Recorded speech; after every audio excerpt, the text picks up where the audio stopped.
बिस्मिल्लाहिर्रहमानिर्रहीम। अस्सलाम वालेकुम। कैसे हैं आप सब लोग। आज की इस वीडियो में मैं आप लोगों के साथ शेयर करने लगी हूँ रशियन सैलड की रेसिपी, जिसे बनाना बहुत आसान है, जल्दी जल्दी बन के तैयार हो जाता है और इसके टेस्ट में किसी किस्म का कोई कंप्रोमाइज़ नहीं होता, बहुत मज़े का बन के तैयार होता है।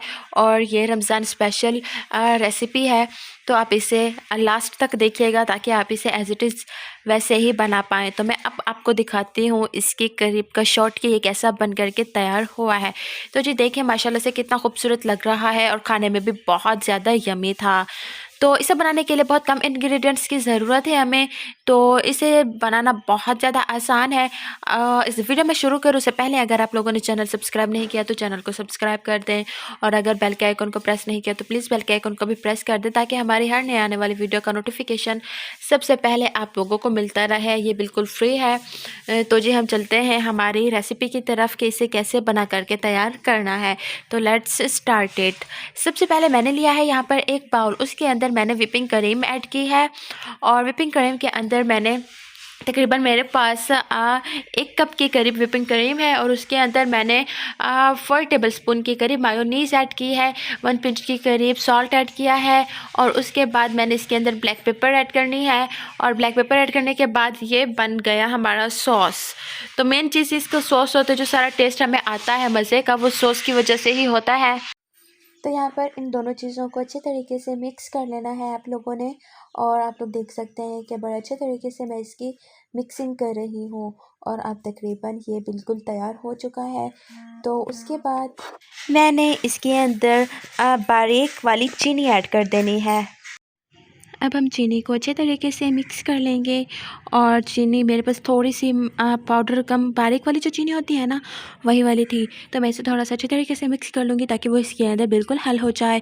और अब ये बिल्कुल बन के रेडी हो चुका है। तो मैंने इसके अंदर क्या करना है कि मैंने एक बाउल के अंदर इसे ट्रांसफ़र कर देना है। सारी की सारी क्रीम और मायोनीज़ जो हमने सॉस बनाया है वो सारा मैं एक बाउल के अंदर ट्रांसफ़र कर दूँगी। यहाँ पर ट्रांसफ़र करने के बाद आप लोग देख सकते हैं कि मैंने इसके अंदर ड्राई फ्रूट्स ऐड करने हैं। सबसे पहले मैंने इसके अंदर सेब ऐड करने, मेरे पास 2 अदद सेब थे, और उसके बाद मैंने इसके अंदर अंगूर ऐड कर देने हैं। अंगूर का बड़ा था तो मैंने उसके दरमियान से काट लिया था। तो अब उसके बाद मैंने इसके अंदर आलू ऐड किए हैं, केले ऐड करूँगी मैं, और अब उसके बाद मैंने इसके अंदर बॉयल वाले जो मटर हैं वो ऐड कर दूँगी। मटर ऐड करने के बाद मैंने इसके अंदर बॉयल वाली गाजर ऐड कर देनी है।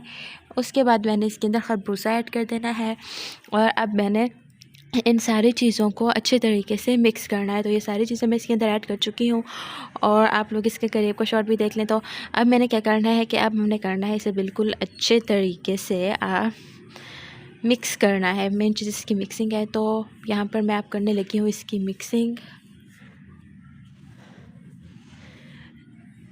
तो ये क्या होता है कि अगर आप इसे बहुत इफ़्तार टाइम में बनाते हैं, एक तो बहुत ज़्यादा हमें एनर्जी देगा ये, क्योंकि इसके अंदर सारे फ्रूट्स और सारी चीज़ें मौजूद हैं, और जो दिन भर हम भूखे रहते हैं और जिन जिन चीज़ों की हमारी बॉडी में बिल्कुल कमी हो जाती है तो ये उसे पूरा करेगा।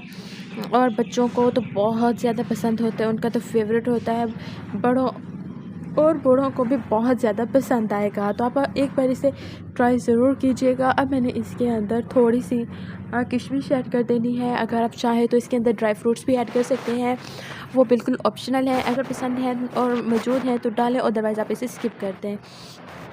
तो यहाँ पर अब आप लोग देख सकते हो कि मैंने बिल्कुल अच्छे तरीके से इसे मिक्स कर लिया है। अब मैंने इसे ट्रांसफ़र कर लेना है एक खाली बर्तन में, एक ट्रे में, तो जिसमें ये खूबसूरत भी दिखेगा। तो अब यहाँ पर मैंने सारे के सारे को ट्रांसफ़र कर देना है, और फाइनली देखें कि ये बिल्कुल बन के तैयार हो चुका है। तो आपको ये सैलड की रेसिपी कैसी लगी। फ्रूट सैलड बहुत ज़्यादा अमेजिंग बन करके तैयार हुआ है, और देखने से इतना क्रीमी और रिच लग रहा है। यकीन जाने खाने में भी बहुत ज़्यादा मज़े का था। आप लोग अगर इसे एक बार ट्राई करेंगे तो बार बार ट्राई करने पर मजबूर हो जाएंगे। सो गाइस, अगर आप लोगों ने चैनल सब्सक्राइब नहीं किया तो प्लीज़ चैनल को सब्सक्राइब कर दो, और बेल के आइकन को प्रेस करना बिल्कुल मत भूलो। इससे क्या होगा कि हमारी हर नई आने वाली वीडियो का नोटिफिकेशन सबसे पहले आप लोगों को मिलता रहेगा। तो ये जो सैलेड है आपके बच्चों को बहुत ज़्यादा पसंद आने वाला है। आप इसे इफ्तार टाइम में ज़रूर ट्राई कीजिएगा। हम घर में लोगों को रिश्तेदारों को दावत पर बुलाते हैं तो आप उस पर भी ये बना सकते हैं। बहुत ही अमेजिंग बन करके तैयार होता है। तो आप लोग अब इसका करीब का जो शॉट है वो भी देख लो कि कितना खूबसूरत ये लग रहा है, कितना क्रीमी और कितना ये ज़्यादा रिच है। जैसे हम रेस्टोरेंट में जाकर खाते हैं या फिर शादियों में होता है, उससे भी कहीं ज़्यादा बेहतर होगा ये। तो मुझे दीजिए इजाज़त, बहुत जल्द मिलूँगी एक नई वीडियो में। तब तक अपना ख्याल रखिएगा, दुआ में याद रखिएगा। खुदा हाफिज़, सलाह निगहबान। और हाँ, please subscribe to my YouTube channel विलिश देसी कुकिंग। Thanks for watching, bye bye.